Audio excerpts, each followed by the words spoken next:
Natili-ay po talaga ako. Sobrang niyakap ko po kaagad siya nung napili po niya ako. Carmel Collado, from isa sa mga hated housemates ngayon sa PBB 2.0 Celebrity Edition to green flag na dahil sa pagpili ng kanyang mga kagrupo. Reasons ng pagpili niya na gustuhan ng taong bayan. Caprice na iyak, hit na gulat.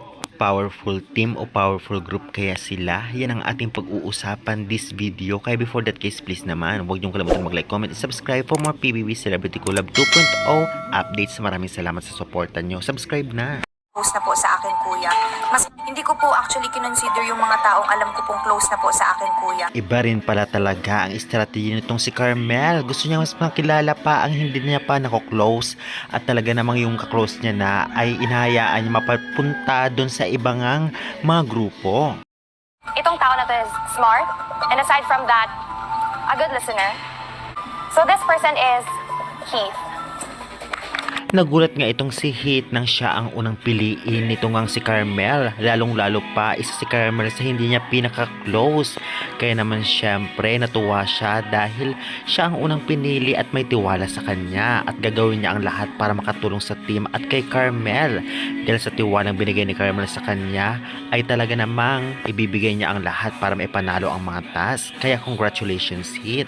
Alam naman natin at kilala natin si Heath na hindi masyadong palakibo sa loob ng bahay ni Kuya at marami agad nagustuhan ang kanyang pag-uugali.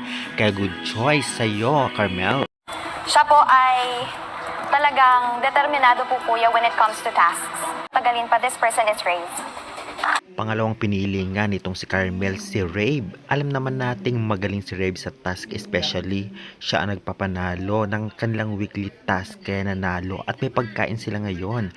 Kaya naman hindi imposibleng siya piliin ni Carmel. Talagang napaka-otak ni Carmel at napagaling pumili. Masaya naman si Rave na mapunta kay Carmel kaya congratulations. Magkakasundo kami as a group. Siyempre patulong si Carmel sa kanyang mga bagong member na piliin ang pangatlong makakagrupo nila from Kapuso. Ko na po siya ng leadership skills.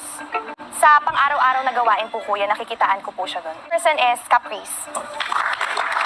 Samantalang naiyak-iyak naman itong si Caprice nang piliin siya ni Carmel dahil hindi siya makapaniwala sa tiwalang binigay sa kanya nitong si Carmel. Nagulat din siya nang piliin siya at talaga namang dahil nga dito ay maraming agad ang natuwa at talagang nagustuhan ang pag-uugali o pagpili nitong si Carmel ng mga netizens dahil alam naman natin isa si Caprice at si Heath sa mga gusto ng taong bayan. Kaya naman itong si Carmel ay nagustuhan na rin nila dahil nga sa wastong pagpili ng kanyang mga kagrupo at importansya sa kanya na hindi lamang malalakas o lalaki ang dapat piliin.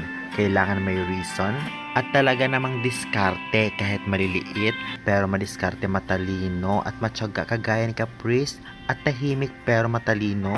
Mag-isip kagaya ni Heath at syempre si Rave na palaban din at maaasahan sa mga pangmalakasang task. Samahan pa ni Carmel na palaban din at talagang kitang-kita na very boka. Kaya guys, anong sa inyo sa team nila? Mananalo kaya at magiging competitive sila? I-comment nyo na yan at huwag kalimutan mag-like and subscribe for more PBB updates.